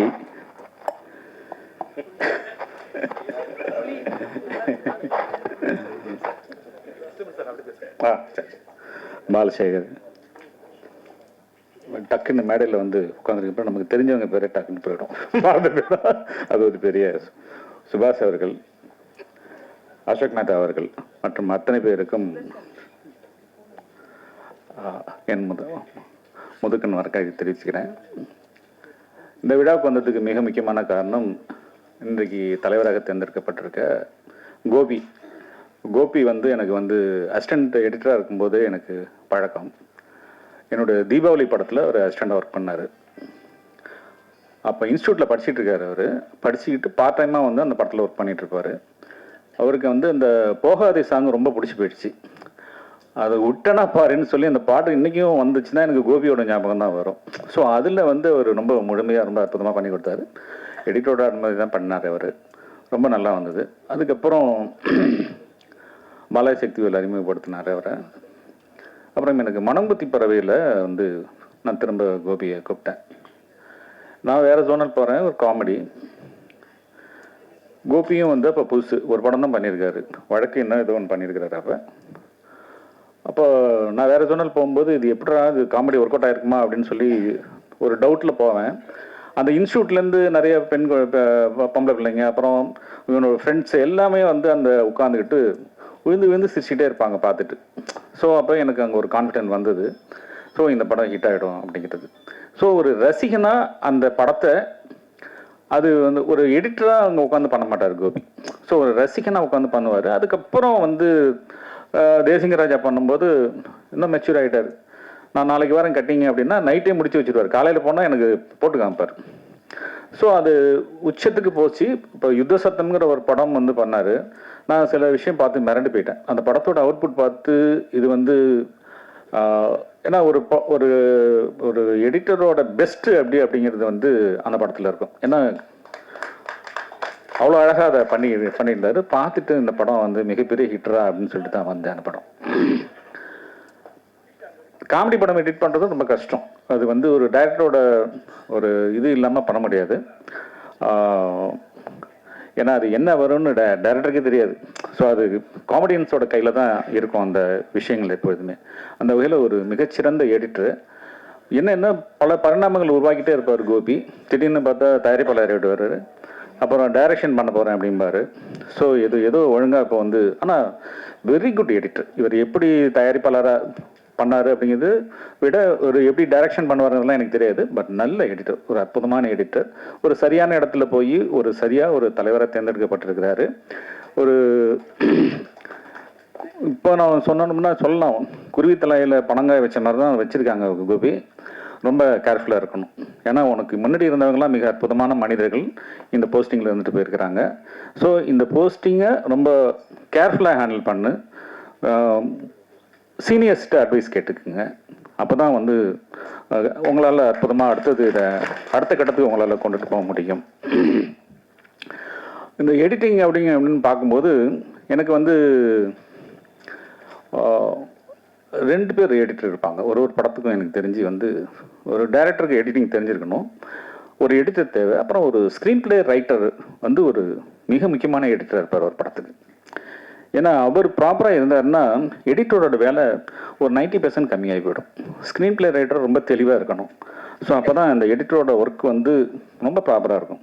நானே வந்து நிறைய படம் பண்ணியிருந்தா கூட ஒரு 3 படங்கள் வந்து அந்த ஸ்க்ரீன் பிளே ரைட்டரால் வந்து எந்த விதமான ஒரு டச்சும் எடிட்டரோட டச்சும் பெருசாக வைக்க முடியாமல் அளவுக்கு வெற்றி அடைஞ்சதுன்னா என்னுடைய துல்லாத மனமும் துள்ளும், மனங்குத்தி பறவை, வேலை நின்று வந்துட்டா வெள்ளைக்காரன். மிச்ச படங்கள் எல்லாமே வந்து எடிட்டரோட கான்ட்ரிபியூஷன் இருக்கும். பட் இருந்தாலுமே வந்து நிறைய குழப்பங்கள் இருக்கும். ஸோ நிறைய விஷயங்கள் பார்த்து பண்ண வேண்டியிருக்கும். அந்த வகையில் வந்து ஒரு மறைந்த நண்பர் ஒருத்தரை பற்றி நான் இங்கே பேசி ஆகணும். கிஷோர் அப்படிங்கிற ஒரு எடிட்டர். எனக்கு வெள்ளைக்காரர் துரை அப்படிங்கிற அந்த படம் பண்ணி கொடுத்தார் அவர். கோபுரம் ஃபிலிம்ஸ் அன்புச்செழியன் சார் தான் அதுக்கு ப்ரொடியூசர். எல்லாம் ரெடி பண்ணிவிட்டு எனக்கு வந்து நான் படம் போட்டு பார்க்குறேன். ஃபர்ஸ்ட் ஹாஃபு ரொம்ப நல்லா இருக்குது, செகண்ட் ஹாஃபு குப்பையாக இருக்குது. பட் வழக்கம் போல் என்னோடய ரைட்டர்ஸ் எல்லாமே சூப்பராக இருக்குது அப்படின்றாங்க. எடிட்டர் மாத்திரம் கொஞ்சம் கன்ஃபியூஷனில் இருக்கிறாரு. அப்புறம் வெளியில் வந்து கொஞ்சம் கோபத்தில் நிறைய திட்டுவேன் நான், ரைட்டர்ஸ் எல்லாம் திட்டிட்டு இது விளங்காத அந்த படம். ஏன்னா என் படம் தப்பாக இருக்குங்கிறத வந்து மொத கை தூக்கி சொல்கிறது நானாக தான் இருப்பேன். எந்த படம் பண்ணாலும் இது விளங்காது, இது ஓடாதுடா. ஏன்னா 4 பேர் தேட்டரில் பார்த்து திட்டும்போது அதை விட நம்மளே திட்டிடலாம் ஃபஸ்ட்டு. பட் ஆனால் இந்த படம் நல்லா இல்லை அப்படிங்கிறது இறைவன் நம்ம கண்ணுக்கு காட்ட மாட்டான். சில நேரத்தில் சூப்பராக இருக்குன்னு அவங்க சொல்லும்போது நம்ம காதில் ஓகேன்னு மண்டே ஆட்டிட்டு போயிடுவோம். அது இருக்கக்கூடாது. நம்ம படத்துக்கு நம்ம தான் முதல் கிரிட்டிக்காக இருக்கணும். அது எந்த விதமான பாரபட்சமும் இல்லாமல் கேவலமாக இருக்குது, குப்பையாக இருக்குன்னு சொல்லணும்னா சொல்லிட்டு போயிடணும். அந்த மாதிரி குப்பையாக இருக்குது செகண்ட் ஹாஃப் அப்படின்னு சொல்லிட்டு போயினேன். கிஷோர் ரொம்ப அப்செட் ஆகிட்டார். எனக்கு ஒன்றும் புரியல. அப்புறம் கிஷோர் கூப்பிட்டு சொன்னார், சார் என்ன உங்களுக்கு ப்ராப்ளம்னா, இதெல்லாம் ப்ராப்ளம், சரி பண்ணுங்கள், ரெடி பண்ணுங்கள், என்ன பண்ணலாம் அப்படின்னு சொல்லிட்டு ரெடி பண்ணிட்டு போனேன். என்ன பண்ணிடுறீங்க அப்படின்னு சொல்லி கேட்டார். இப்போ வழக்கம் போல் வந்து ஒரு ப்ளே பண்ணியிருப்போம், ஒரு டென்ஷனில் படம் சரியில்லை அப்படின்னா என்ன பண்ணுவோம் அப்படின்னா டபால் டிபின் மாற்றி ஒரு ஆக்ஷனை போட்டு அதை போட்டு நமக்கு எளிமையாக வரக்கூடியது ஆக்ஷன் அது இது அந்த இதை போட்டு பண்ணி ஒரு செகண்ட் ஹாஃபை முடிச்சு இப்படி வந்தால் இது போதும், இந்த போதுமானது இருந்தால் போதும், இந்த செகண்ட் ஹாஃப் தப்பிச்சிடும், இப்படி பண்ணிடலாம் கிஷோர் அப்படின்னு 2 நிமிஷம் யோசிச்சார்.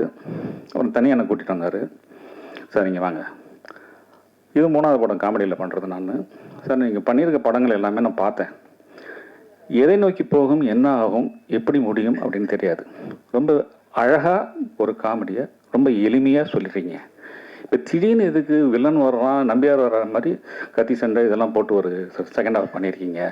நீங்கள் பதஷ்டம் ஆகிட்டீங்க சார். நீங்கள் அமைதியாக இருங்க, கூலாக இருங்க, உங்களுக்கு என்ன தேவைங்கிறத உட்காந்து யோசிங்க, உங்களால் இந்த படத்தை மிகச்சிறப்பாக செகண்ட் ஹாஃப் பண்ண முடியும் அப்படின்னு. அந்த வார்த்தை எனக்கு ரொம்ப பிடிச்சிருந்தது. ஒரு 2 நாள் கழித்து திரும்ப எடிட்டிங் ரூம் போனேன். வாங்க, அவர் தான் கூப்பிட்டுருந்தார், கிஷோர் கூப்பிட்டுருந்தாரு. கூப்பிட்டுட்டு சார் இப்போ உங்களுக்கு இந்த படம் பிடிக்கலன்ட்டீங்க சார், எது பிடிக்கலன்னு சொல்லுங்கள் சார் அப்படின்னு சொன்னார். நான் பிடிக்காத விஷயங்கள் எல்லாம் சொன்னேன், தூக்கி வெளியில் வச்சிட்டாரு. இப்போ 2:10 இருந்த படம் 1 மணி நேரத்துக்கு வந்துருச்சு படம். இன்னும் 1 மணி நேரம் நான் ஷூட் பண்ணணும். இப்போ உங்களுக்கு பிடிக்கலையா சார், இப்போ பண்ணுங்க சார் அப்படின்னாரு. ஸோ அதுக்கப்புறம் பண்ணேன். அது நான் கொஞ்சம் எக்ஸ்பெக்டேஷன் ஜாஸ்தி ஆச்சு. அந்த தயாரிப்பில் நல்ல விஷயமா எனக்கு உதவி செஞ்சார். அந்த படம் மிகப்பெரிய வெற்றி. ஸோ அந்த வகையில் இந்த கிஷோர் அப்படிங்கிறது வந்து என்னால் மறக்க முடியாத ஒரு எடிட்டர். இன்னைக்கு அவர் இல்லை. அவர் நிறைய விஷயங்கள் நமக்கு வந்து ஒருத்தரும் ஒரு வாழ்வியலில் நமக்கு ஒருத்தரும் ஒரு விஷயத்தை நமக்கு சொல்லி கொடுத்துட்டே போயிட்டே இருப்பாங்க. ஸோ அந்த வகையில் எனக்கு அது ரொம்ப எனக்கு ஒரு பெரிய ஒரு ஏன்னா எடிட்டிங் சைடு வந்து ஒரு பெரிய ஒரு ஐ ஓப்பன் ஆன மாதிரி இருந்தது எனக்கு.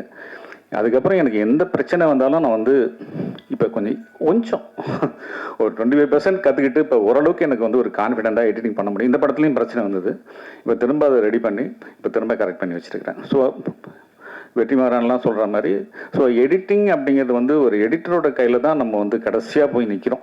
ஸோ அவங்க வந்து நமக்கு வந்து எந்த அளவுக்கு கான்ட்ரிபியூட் பண்ணுறாங்களோ அந்த அளவுக்கு அந்த படம் வெற்றி அடையும் அப்படிங்கிறதுல எந்த விதமான டவுட்டும் கிடையாது.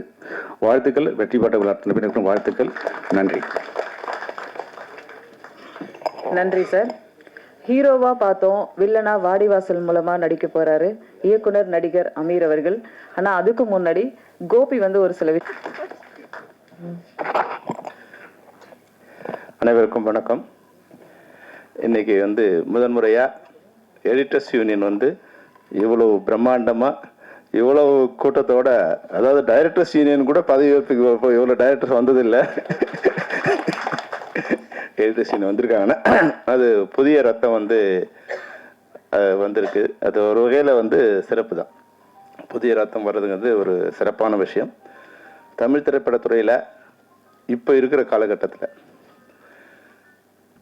எல்லோரும் இணைந்து சுமூகமாக பணியாற்றினால் மட்டும்தான் சங்கங்கள் இன்னும் சிறப்பாக இருக்க முடியும். அதை மிக சிறப்பாக உணர்ந்து புதிய நிர்வாகிகள் சிறப்பாக பணியாற்றணும். நான் சொல்லும்போது சொன்னாங்க எவ்வளோ கஷ்டம்னு. கஷ்டம்னு இல்லை, இருக்கிற எல்லாரையும் ஒன்றிணைக்கிறதுங்கிறது, ஒரு குடும்பமாக ஒன்றிணைக்கிறதுங்கிறது ரொம்ப உண்மையிலே கஷ்டமான விஷயந்தான். அது மட்டும் இல்லாமல் மணி சார் பேசும்போது சொன்னார், படைப்பாளிகள் ஆரம்பித்து அதை எந்த பெப்சி போராடினாரோ அந்த பெப்சியை காப்பாற்ற வேண்டிய இடத்துல உட்காந்துருக்காருன்னு. அன்னைக்கு நான் செய்த செயலும் இன்னைக்கு நான் செய்து கொண்டிருக்க செயலும் ரெண்டும் ஒன்று தான், வேற வேற ஃபார்மேட்டில் இருக்கு. எந்த நோக்கத்துக்காக படைப்பாளி ஆரம்பிக்கப்பட்டதோ, அதாவது படைப்பாளிகளோட சுதந்திரம் பாதிக்கப்படக்கூடாது, என்ன மாதிரியான திரைப்படங்களை எடுக்கணுங்கிறது படைப்பாற்றல் இல்லாத மற்ற யாரும் டிசைட் பண்ணக்கூடாது. அப்படி பாலுமகேந்திரா வெற்றிமாறன் சொன்னார், பாலுமகேந்திரா சார் ஆரம்பித்த பிரச்சனை தான் அது. ஒரு எடிட்டராக, ஒரு ஸ்டில் ஃபோட்டோகிராஃபராக ஒரு டைரக்டர் ஒர்க் பண்ணக்கூடாது அப்படிங்கிற ஒரு பிரச்சனையில் வந்தது தான். அன்னைக்கு இது மாதிரியான எப்பவுமே இன்னைக்கு இந்த பதவி புதிய ரத்தம் வந்திருக்கு இல்லையா, அது எப்படிங்கிறத யோசிச்சுக்கணும். ஏன்னா நான் பதவிக்கு வந்த பிறகு இந்த சங்கங்கள் நடத்தும் போது நாங்கள் எல்லாருமே யாரும் சங்கத்தில் எலெக்ஷன் நின்று இப்போ எங்கள் தலைவராகவோ பொருளாளரோ ஆகிறதுக்காக வந்தவங்க இல்லை. நான் டைரக்டராகவும் வந்தேன், அவர் எடிட்டராக வந்தார், ஒரு கேமராமேனாக வந்தார். தவிர சங்கத்தை காப்பாற்றுக்காக நாங்கள் வரல. வந்த பிறகு சிச்சுவேஷன்ஸ் மாறும்போது நம்ம ஓய்வு நேரங்களில் இந்த சங்கத்துக்கு பணியாற்றாலும் வரும். அது மாதிரி வரும்போது என்ன ஆயிடுச்சுன்னா, இப்போ இருக்கிற சூழ்நிலையில் சங்கங்களில் நிர்வாகியாக வர்றதே ஆபத்துங்கிற ஒரு சிச்சுவேஷன் வந்துடுச்சு. அது அப்போ அந்த நேரத்தில் இருந்தது. அது என்னன்னா அதிகாரம் செலுத்துவதற்கான ஒரு அமைப்பாக இருந்தது.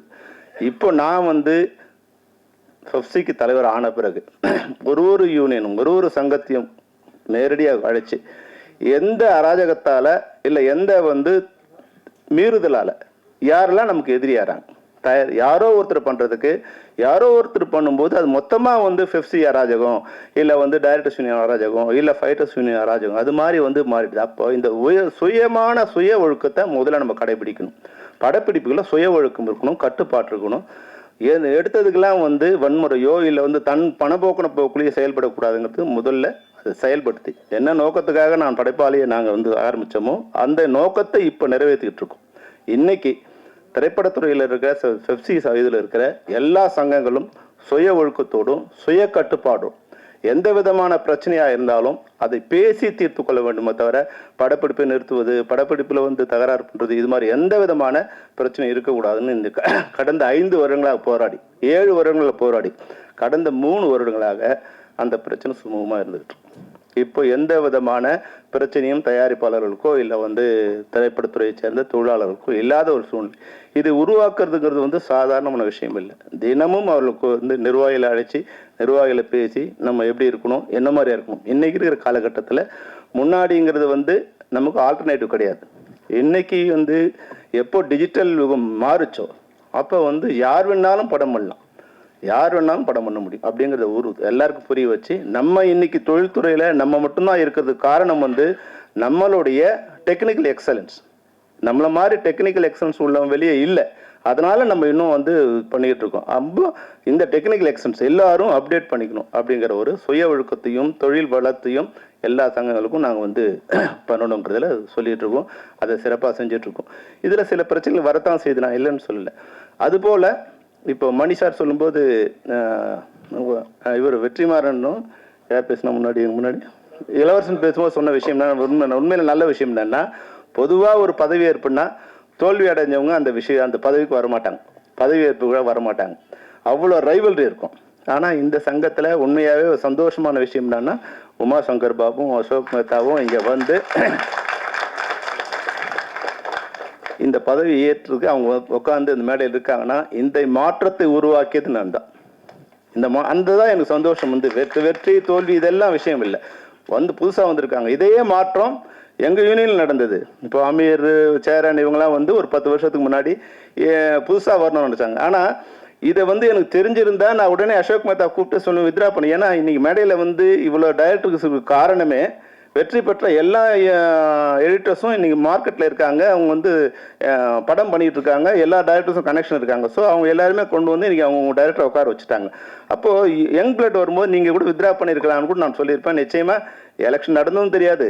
பெரும்பாலும் வந்து நடக்கிற மாதிரி அவங்க யூனியன் வந்து ஒரு சாஃப்டான யூனியன், வெளியே இது வரைக்கும் தெரியாது. இன்னைக்கு தான் இவ்வளோ பேர், இவ்வளோ கேமராஸோ, இவ்வளோ பேர் அரங்க நிறைஞ்சு இருக்கிறது இன்னைக்கு தான் எனக்கு தெரிஞ்ச முதல் முறையாக. முதல்ல ஒரு 3 ரோல் மட்டும்தான் ஆள் இருப்பாங்க. அது வந்து பெப்சி சங்க நிர்வாகிகளாக இருப்பாங்க. வந்தவொடனே வந்து மாலை போட்டு போகிறவங்க இருப்பாங்களே தவிர வந்து எடிட்டர்ஸ் யூனியன்லேருந்து வந்தவங்க வந்து ஒரு 5-6 பேர் தான் இருப்பாங்க. ஆனால் இன்றைக்கி மனம் நிறைந்து நீங்கள் எல்லாரும் சேர்ந்துருக்கீங்க. கோபி வந்து சொல்லும்போது நிறைய விஷயங்களை சொன்னாங்க. ஒரு நல்ல விஷயத்துக்கு வந்து நல்ல தொடக்கம் இதுவாகிடும். அப்போ இந்த தொடக்கம் வந்து அவங்களுடைய எண்ணம் இந்த 50 வருஷத்தில் யாரெல்லாம் இதெல்லாம் பண்ணாங்க அப்படின்னு வந்து பழைய ஆட்களை நினைவு கூர்ந்து பழைய நிர்வாகிகளை மேடையில் உட்கார வச்சு இவங்க பதவி ஏற்கிற விஷயம் வந்து உண்மையிலேயே நல்ல விஷயம். அது மட்டும் இல்லாமல் நான் இந்த மேடையில் இன்னும் 2 இதுக்கு வர்றதுக்கு காரணம் வந்து நான் முதல்ல வந்து பி கந்தசாமி அவங்ககிட்ட தான் எடிட்டிங் அசிஸ்டண்ட்டாக ஒர்க் பண்ணிட்டு இருந்தேன். முதல்ல வந்து எடிட்டிங் அசிஸ்டண்ட்டாக தான் ஒர்க் பண்ணேன். அங்கே வரும்போது R Sundararajan sir, Manivannan sir இவங்களாம் அங்கே வந்து அவர்கிட்ட ஒர்க் பண்ணிட்டு இருக்கும்போது அன்னைக்கு விஜயவாகினியில் வந்து ஒரு 20 உங்களுக்கு தெரிஞ்சிருக்கும் வந்து ஒரு 15 எடிட்டிங் ரூம் ஒரே இடத்துல இருக்கும். எல்லா டைரக்டர்ஸும் அங்கே தான் வருவாங்க. இப்போ எல்லாருமே வந்து பார்த்து கே ரங்கராஜிலேருந்து பாரதி ராஜா சார்லேருந்து அன்னைக்கு இருக்கிற எல்லா டைரக்டர்ஸும் பெரும்பாலும் 80% அங்கே தான் இருப்பாங்க. அவர்கிட்ட அசிஸ்டண்டாக சேர்ந்து அதுக்கப்புறம் மணிவண்ணன் உதவியாளராக இருக்கும்போது நான் முதல்ல வந்து அசிஸ்டன்ட் டைரக்டருங்கிற இடத்துக்கு போனது வந்து இப்போ கௌதம் சாரோட ரூமுக்கு தான் நான் வந்து எங்கே இருக்காங்க கௌதம் சார் ரூமுக்கு தான் வந்து எடிட்டிங் அசிஸ்டண்டாக போனேன். அப்போல்லாம் வந்து என்னென்னா அசிஸ்டன்ட் டைரக்டர் வந்து எப்படின்னா நித்திய இது என்னது பூர்ணகன் நித்திய கண்ணும் பூர்ண ஆயுசுங்கிற மாதிரி எந்த நேரம் ஒன்றாலும் வந்து யார் வேணாலும் வேலையிலேருந்து எடுத்துடலாம். சாப்பாடு கூட வந்து அவங்க போட்டால் சாப்பிட்லாம். அந்த மாதிரி நிலையில் பெரும்பாலும் மணிவண்ணன் சார் அசிஸ்டன்ட் வந்து ஒரு 10-11 பேர் இருப்பாங்க. தயாரிப்பாளர் வந்தால் ஒரு 3 பேர் மட்டும் தான் எடிட்டிங் வரணும்னு சொல்லுவார். ஆனால் கௌதம் சார் என்ன பண்ணுவார், அவருக்கு அன்றைக்கி ராமநாராயண் கம்பெனி ஒர்க் பண்ணிங்க 4-5 கம்பெனி ஒர்க் பண்ணிட்டு இருப்பாங்க. அப்போ எல்லாம் வந்து அங்கே வரும்போது எல்லா அசிஸ்டன்ட் டைரக்டருமே வர வச்சு அங்கே உட்கார வச்சு சாப்பாடு போட்டு யாராக இருந்தாலும் அங்கே வந்து சாப்பிட்லாம். எப்படி ராஜாபுரத்தில் வந்து விஜயகாந்த் சார் ஆஃபீஸ் போனால் சாப்பிடலாம் நிலைமை இருந்ததோ அது மாதிரி கௌதம் சார் ஆஃபீஸில் வந்து நாங்கள் மணிவண்ணன் அசிஸ்டன்ட் யார் போனாலும் எப்போ போனாலும் சாப்பிட்லாங்கிற ஒரு அப்போ வந்து ஒரு அட்டாச்மெண்ட் வந்து டைரக்டர் எடிட்டர்ஸோட ஒரு அட்டாச்மெண்ட்டு. அது மாதிரி வெற்றிமாறன் சொல்றது கூட அவரோட ஸ்டைல் என்னோட ஸ்டைல் கூட அதுதான். வந்து நான் ஒரு கதையை வந்து என்னோட ஒரு புதுசாக ஒன்று கிரியேட் பண்ணும்போது அதை மற்றவங்களுக்கு நம்ம சொல்ல முடியாது. அவங்களால அந்த மாற்றம் இப்போ நிகழ்ந்த மாற்றம் வந்து 20-30 வருஷம் கழிச்சு நிகழ்ந்த மாற்றம் நான் வரும்போது நான் நினைக்கிறத மற்றவங்களுக்கு சொன்னால் அங்கே போய் மேனேஜர் சொல்லுவார், இவெல்லாம் என்னப்பா டைரக்டர் இவன் வந்து தண்ணி கஷ்டம் இருக்கும்போது இவெல்லாம் ரோடு ஃபுல்லாக தண்ணி ஊற்றிட்டு இருக்கானுங்க, இவனுக்கு வந்து வண்டியாக தண்ணி ஊற்றுறானுங்க அப்படின்னு. மற்றவங்க பாட்டிலாக தண்ணி அடிச்சுட்டு இருக்கும்போது நாங்கள் வண்டியாக ரோட்டில் தண்ணி ஊற்றிட்டு அவங்களுக்கு வந்து கஷ்டமாக போச்சு.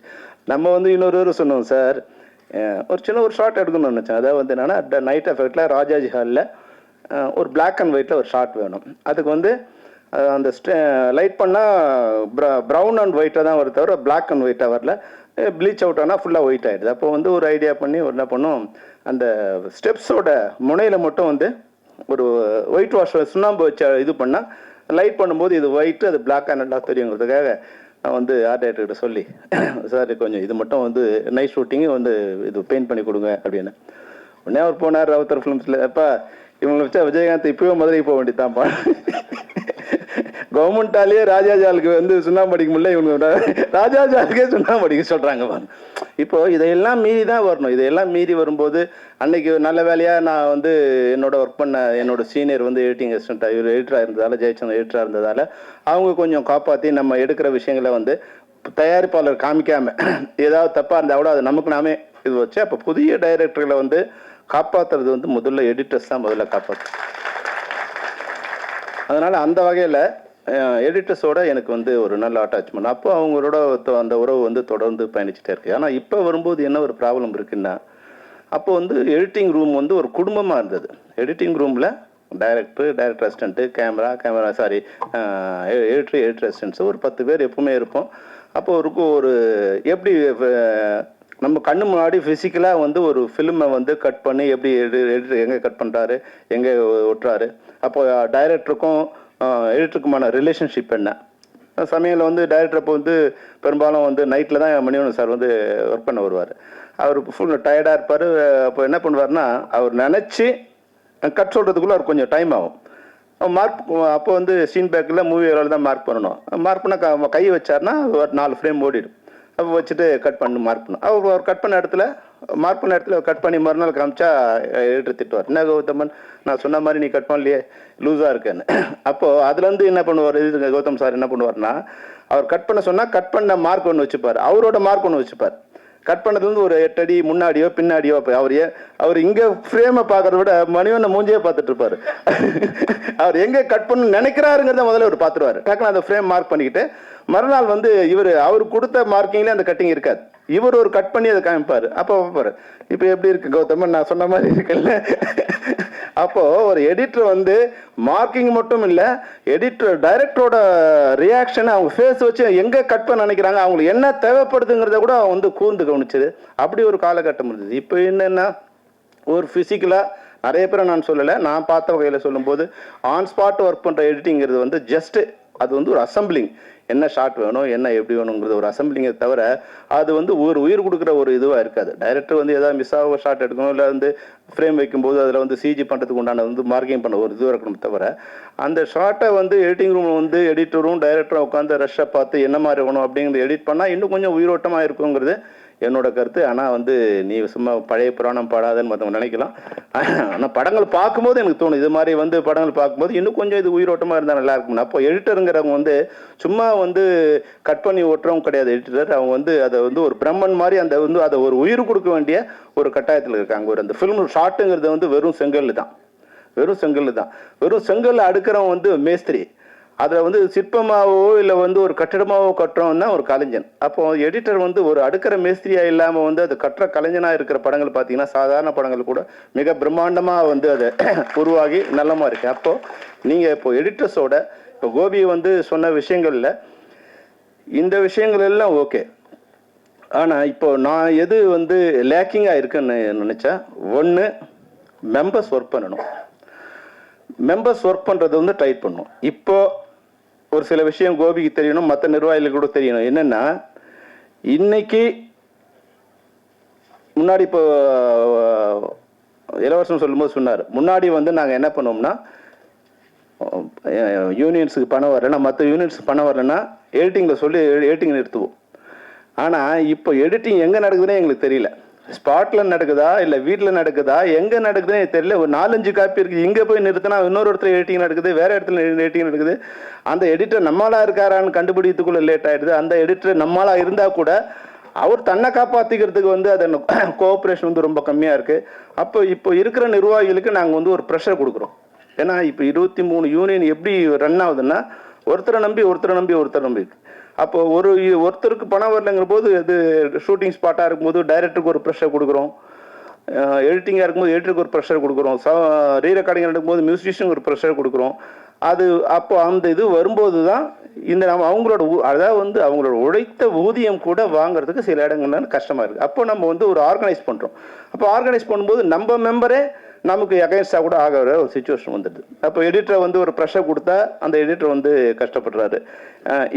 இன்னைக்கு வந்து கோபிக்கு வந்து ஒரு சின்ன அட்வைஸ்னா, பழனியப்பனுக்கு என்ன அட்வைஸ்னா, இன்னைக்கு உனக்கு போட்ட ஓட்டு எல்லாம் உனக்கு ஆதரவான ஓட்டு இல்லை, பழைய நிர்வாகத்துக்கு எதிரான ஓட்டு தான் உனக்கு வந்த ஓட்டை தவிர அது என்னன்னா நாங்கள் கொடுத்த ப்ரெஷர். நாங்கள் என்ன பண்ணுறோம், அந்த எடிட்டர் வந்து ஒர்க் பண்ணுறாரு, அவர் நான் மெம்பர் வச்சு ஒர்க் பண்ணுறாரு, அவர் டெய்லி தினத்தந்தி பேப்பர் எடுத்துகிட்டு எந்தெந்த பேப்பர்லாம் நான் மெம்பர் வச்சு ஒர்க் பண்ணுறாங்க இதையெல்லாம் நாங்கள் வந்து உட்காந்துட்டு ஒரு 4-5 பேர் வந்து அதை பார்த்துட்டு ஒரு இதுவாக வந்து ஒரு ப்ரெஷர் கொடுப்போம்.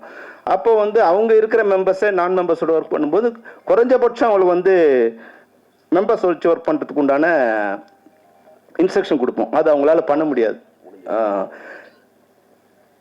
ஊதியத்தாலேயோ இல்லை என்ன பிரச்சனை இன்றைக்கி என்னென்னா அதை ஒர்க் பண்ண வர்றவங்க அபரீதமாக வந்து ஒன்று எடிட்டிங் இன்றைக்கி வந்து ரொம்ப நான் மெம்பர்ஸ் ஒர்க் பண்ணுறது டைரக்டர் 90% மெம்பர்ஸ் நான் மெம்பர்ஸ், அப்புறம் எடிட்டர்ஸ் 60-50% நான் மெம்பர்ஸு, மியூசிஷியன் ஒரு மியூசிஷியன் முன்னாடியாவது வந்து ஒரு ஸ்டுடியோவில் ரெக்கார்டிங் நடக்கும், நாங்கள் போய் பார்க்க முடியும். இன்றைக்கி வந்து எடிட்டிங் அப்புறம் வந்து ரீரெக்கார்டிங் வந்து எடிட்டிங்காவது இந்தியாவில் நடக்குது, ரீரெக்கார்டிங் வந்து ஆஸ்திரேலியாவிலையும் ஃப்ரான்ஸ்லையும் இங்கிலாண்ட்லையும் ஒரு ட்ராக் அங்கே ரெக்கார்ட் பண்ணும்போது அதை கொண்டு வந்து இங்கே ஜாயின் பண்ணி இங்கே மிக்ஸ் பண்ணும்போது யாரோட கண்ட்ரோல்லையும் இல்லை. அப்போது எல்லாரும் மெம்பராக இருக்கும்போது எல்லாரோட வாழ்வும் சிறப்பாக இருக்கும். அப்போ சில நேரங்களில் சில சங்கங்களுக்கு எங்கள் ஃபெஃப்சிலேருந்து ஒரு ப்ரெஷர் போகுது, இதெல்லாம் நீங்கள் கவனிக்கணும். அதை சில சங்கங்கள் செயல்படுத்த முடியும் போது உறுப்பினர்களே எதிரியாக கூட காலகட்டம் மாறுது. அப்போ அது மாதிரியான இது கூட உங்களுக்கும் வரலாம்.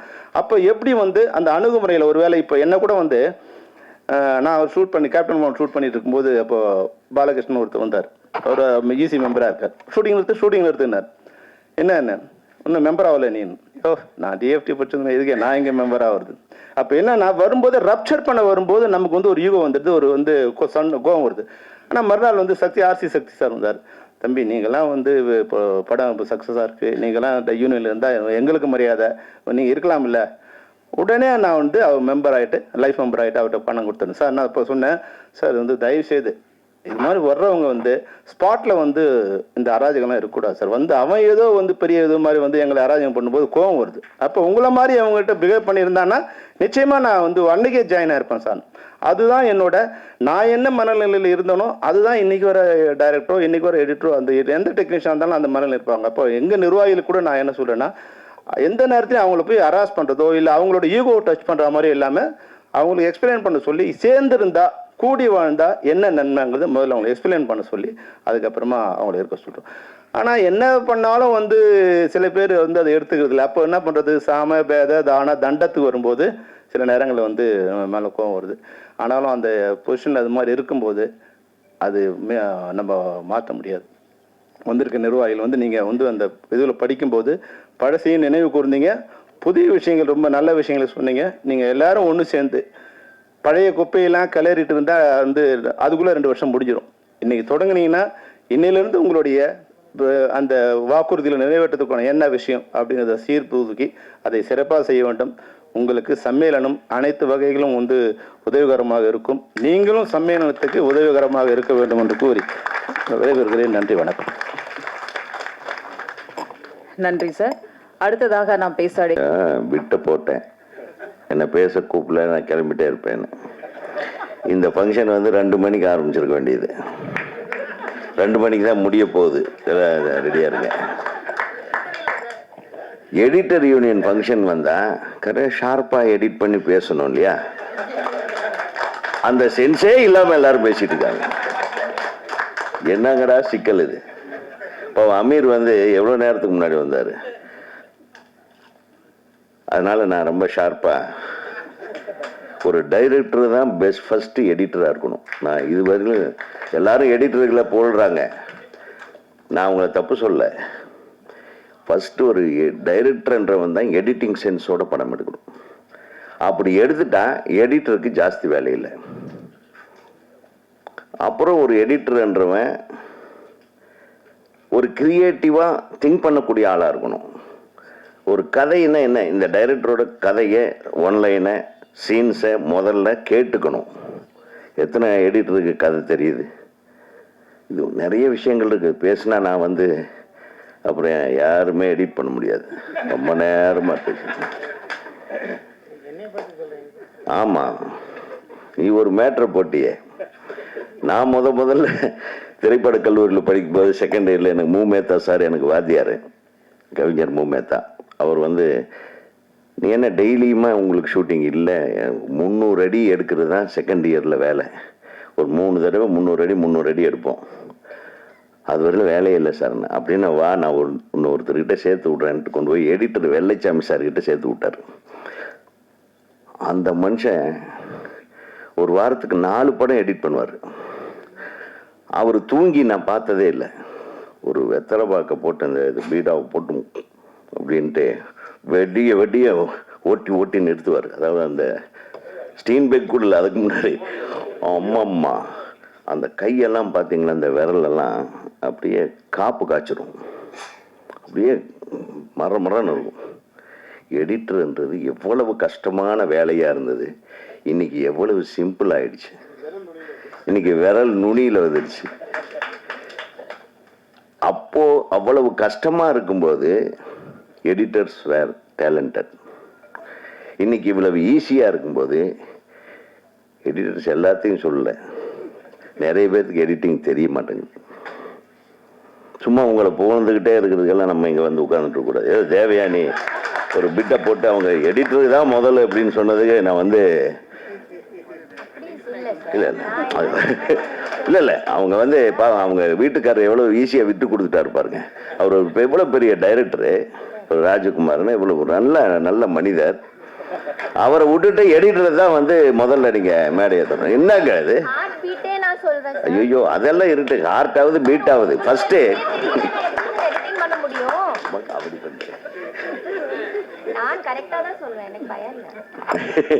ஆனா வீட்டுக்காரரை விட்டு கொடுத்துட்டீங்க, அது வேற வழி இல்லை. எங்க ராஜகுமார் வந்திருக்கார? நான் தம்பிக்கு போன்ல பேசிக்கிறேன். அவங்க சொன்னது உண்மையா கரெக்டு தான். அதாவது டைரக்டர்ன்றது ஹார்ட் மாதிரி, டைரக்டர்ன்றவன் இதயம் மாதிரி. அப்புறம் நம்ம இவரு சொன்னாரு கேமரா யூனியன் இளவர் சோடி போயிட்டாரு. அவர் பண்ண தப்ப கரெக்ட் பண்ணவனா எடிட்டரு, அதனால ஜட்ஜை விட்டுட்டு சீன் எடுத்து ஷாட் எடுத்துட்டாப்லையா எப்பேற்பட்ட. அதனாலதான் இப்ப கேமரா மேன் வேலை கிடைக்காம நடிக்க போயிருக்காப்ல. காடாம போட ஜட்ஜை தேடி போன ஆளுக்கு நீதாயா ஜட்ஜுன்னு உட்காந்து வச்சுட்டாங்க கூட இல்ல. ஒரு அநியாய ஒரு கேமராமேன் இப்படியா இருப்பா? எங்க அவரு? ஆடா பாவி, உன்னுடைய வீக்னஸ் எல்லாம் சொல்லிட்டு போயிட்டிய. இதுக்கு வேற யூனியன்ல வேலை செக்ரட்டரியாரு. ஜட்ஜ் இல்லாமையே ஜட்ஜ் வச்சு சீன் எடுத்துட்டு அதெல்லாம் பார்த்து வெக்ஸ் ஆயிட்டேன் நான். இப்போ நான் என்ன பேசுறதுன்னு தெரியல. இவங்க ஒரு பிட்டை போடுறாங்க, அவங்க ஒரு பிட்டை போடுறாங்க. இது எந்த பிட்டு கரெக்டான பிட்டுன்னு கரெக்ட் பண்றது உங்க கையில தான் இருக்கு எடிட்டர்ஸ். இந்த பிட்டுகள் எல்லாம் வந்து உங்களுக்கு கதைக்கு உதவாது. ஒரு டைரக்டர்ன்றவன் ஹார்ட் மாதிரி, கேமராமேன்ன்றவன் கண்ணு மாதிரி, எடிட்டிங்ன்றது இவங்க சொன்ன மாதிரி அதுதான் பீட், ஹார்ட் பீட் மாதிரி. ரித்தம் அப்படிங்கிறது ஒன்று இருக்கு. அது ஒரு படத்துல ரித்தம் எங்க வந்து கரெக்டா கட் பண்ணுமோ அங்க கட் பண்ணாதான் அந்த படத்தோட அந்த சீனோட சீக்வன்ஸோட உணர்வுகளுக்கு தகுந்த மாதிரி கட் பண்ணணும். சும்மா எடுத்த உடனே 4 அடிக்கு வெட்டி விடுறது எடிட்டிங் அல்ல. அப்புறம் 20 கேமரா, 12 கேமரா, 5 கேமரா, 6 கேமரான்னு ஒரே சீனு, ஒரு 30 ஷாட்ல எடுக்கிற சீனை 300 ஷாட்ல எடுத்துட்டு எடிட்டர் கொடுத்துறது. அவனுக்கு எந்த ஆங்கிள் எதை கட் பண்றதுன்னு தெரியாது. இன்னைக்கு இருக்கிற எடிட்டர்களோட போராட்டம் எனக்கு தெரியும். நானே ஒரு படத்துல ஒரு 2 சீன் நடிச்சேன். ஒரு சீன் வந்து ஒரு 3 நாள் எடுத்தாங்க. நான் 3 டைலாக் தான் பேசுறேன். 3 டைலாக் தான். நான், நாசர் இவங்க எல்லாம் நடிச்சோம். கிட்டத்தட்ட வந்து அது ஒரு 30 ஆங்கிள் எடுத்தாங்க. கடைசியில ஒரே ஆங்கிள் நான் பேசுற ஒரு டைலாக் அவ்வளவுதான் பண்ணு. எதுக்குப்பா இவ்வளவு எடுக்கிறீங்க? அதை போட்டு இந்த எடிட்டருக்கு தலையில கட்டி அவன் 1 வாரமா பார்ப்பான் அந்த சீன். இது எதை எடுக்கிறது? சிலதை பார்க்கவே மாட்டாங்க. நம்ம கேமராவில் வர கண்டென்ட்டை, டிஜிட்டல் கண்டென்ட்டை அவ்வளவு பார்க்க முடியாது. 2வது நாள்ல ப்ரொடியூசர் எனக்கு இன்னுமே எடிட் பண்ணல அந்த சீன் என்பாரு. சரி, எது கிடைக்குதோ அதில் எடிட் பண்ணி போட்டுருவேன். என்னுடைய லுக் ஒரு பக்கம், அவருடைய லுக் ஒரு பக்கம், இப்படி எல்லாம் எடிட்டிங் இருக்குங்க. இதெல்லாம் உணர்ந்துக்கணும். சும்மா நம்ம தான் ஜீனியஸ் அப்படின்னு எல்லாரும் சொல்றாங்க. நீங்க எல்லாமே புத்திசாலி தான். ஆனா நீங்க மட்டும் புத்திசாலிகளா இருந்தா வேலை நடக்காது. உங்களுக்கு கண்டென்ட் கொடுக்குற டைரக்டரும் புத்திசாலியா இருக்கணும். அப்பதான் எடிட்டருக்கு நல்ல பேர் வரும். ஸோ மெயின் மேட்ரு எங்க? ஹார்ட் தான். ஹார்ட் இருந்தால் தான் கரெக்டாக உங்களுக்கு பல்ஸில் கட் பண்ண முடியும். அதே மாதிரி மியூசிக் டைரக்டர் ஒரு சார் சொன்னார், ஒரு மியூசிக், அதாவது எந்த மாதிரி மியூசிக்கு எப்படி எடிட் பண்ணணுன்றது தெரியணும். இந்த டஸ்ட்பின்ல படுத்தவர்கிட்ட எல்லாம், சாரி என்ன பின் அது?